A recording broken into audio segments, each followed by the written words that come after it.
Welcome to our museum. If you come here, you will find information about how the presidency of Arturo Alessandri Palma influenced the economy of Chile.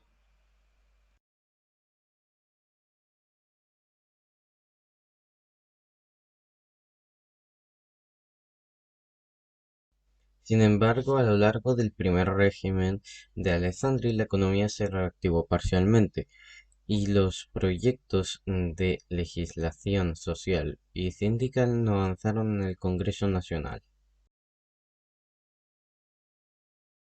Una semana después, el comité militar clausuró el Congreso cuando Alessandri entregó el mando al vicepresidente y se fue de viaje a Europa.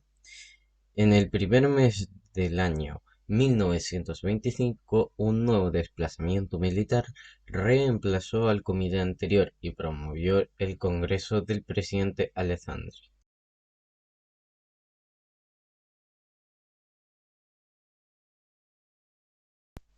A pesar del triunfo obtenido, las divisiones y las desconfianzas entre Alessandri y los militares se agudizaron.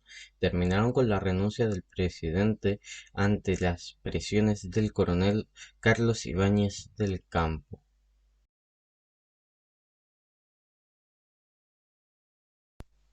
líder militar que asumió la presidencia entre 1927 y 1931, periodo en que Alessandri se exilió nuevamente en el continente europeo.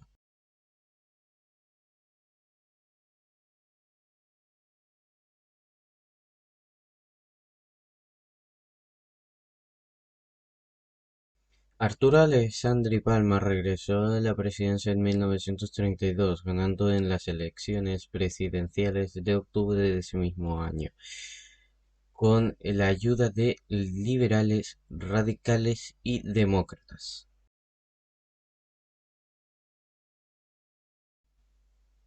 La acción del segundo régimen de Alessandri permitió estabilizar el sistema político y concluir un periodo de caudillismo y anarquía social.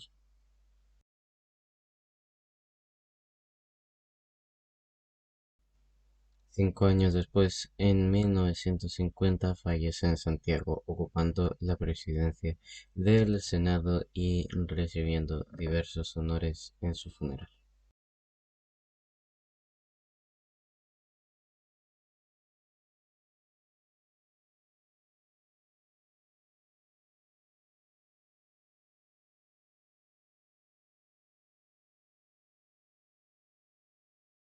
Entre 1891 y 1920, la economía chilena tenía sus fundamentos en las actividades mineras.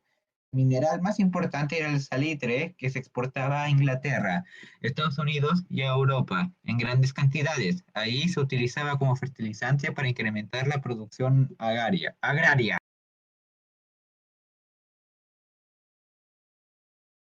El Estado chileno obtenía más de la mitad de sus ingresos solo de los derechos aduaneros de exportación que cobraba en los puertos de embarque hacia el extranjero. De esta forma, Chile se convirtió en un país monoexportador, es decir, su economía descansaba en la exportación de un solo recurso.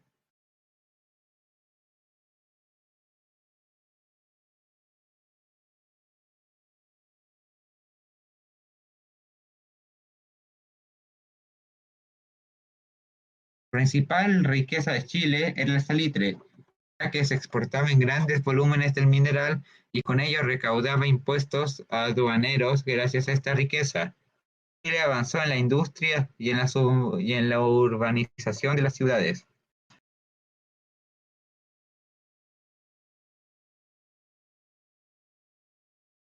Chile enfrenta una grave crisis, la caída de las exportaciones del salitre en 1930, ya que se inventa el salitre sintético en Alemania. Durante la Primera Guerra Mundial, en 1914, Chile controlaba el 55% del salitre y en 1928 controlaba el 32% y en 1926 solo controlaba el 16%.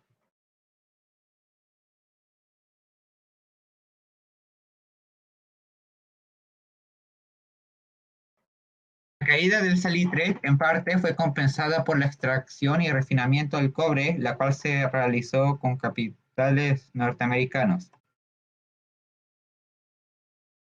La depresión que afectó a Estados Unidos en 1929 afectó a Chile, el cual dejó de percibir el 80% de sus ingresos, generándose una enorme cesantía. Los salarios se redujeron en 40%, las empresas quebraron. La Liga de las Naciones etiquetó a Chile como el país más golpeado por la Gran Depresión porque el 80% de los ingresos públicos procedían de exportaciones de cobre y salitre que poseían baja demanda.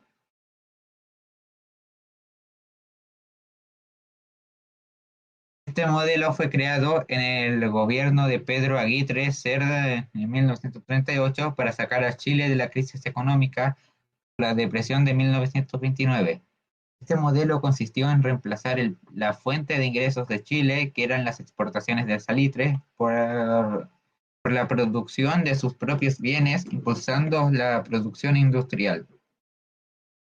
La Unidad Popular realiza dos medidas. Primero, la reforma agraria. Un número grande de granjas fue expropiado. Segundo, el gobierno propuso cambiar la constitución política a fin de nacionalizar las grandes minas de cobre.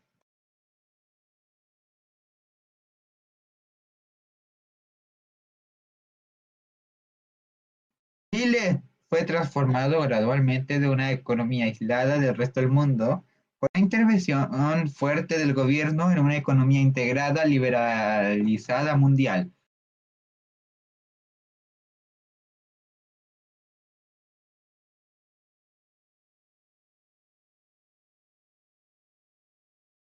Se redujo la inflación, el déficit público fue prácticamente eliminado, la economía pasó por una drástica liberalización de su sector exterior y se estableció un sistema de mercado fuerte.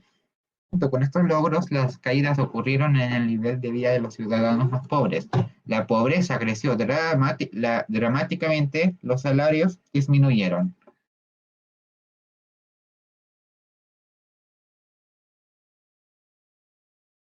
El periodo de 1975 y 1981 terminó con la crisis de deuda internacional y el colapso de la economía chilena. El desempleo era muy alto, por encima del 20%, y una gran parte del sector bancario había quebrado. El segundo periodo, de 1982 a 1990, se caracterizó por la recuperación económica.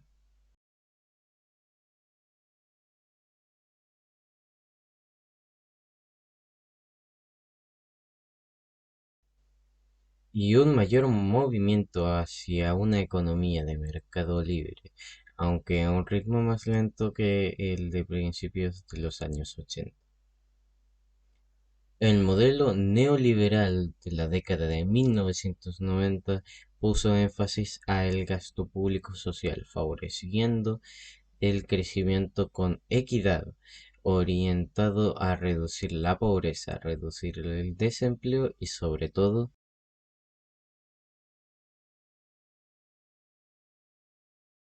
resguardar la estabilidad macroeconómica. A pesar de ser uno de los periodos de mayor crecimiento económico que ha vivido Chile durante el siglo XX, el país sigue siendo considerado uno de los peores del mundo en cuanto a distribución del ingreso, factor que se ha convertido en el mayor desafío a combatir. La desaceleración que sufrió Chile en 1998 a causa de la crisis asiática puso freno a un periodo de enorme prosperidad económica desarrollada por estos gobiernos democráticos.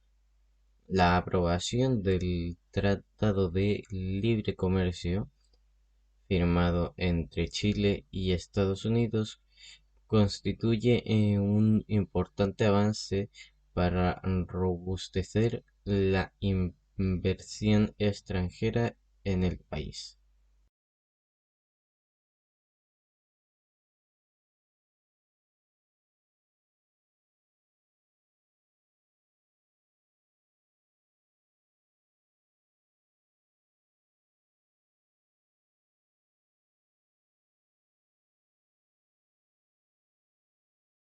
¿Cómo cambió la economía durante la presidencia de Arturo Alessandri Palma? A lo largo del siglo XX, la economía chilena fue inestable, producto de diversos factores como la dependencia de las exportaciones y la Gran Depresión, la cual obligó al país a desarrollar su industrialización para salir de la crisis económica.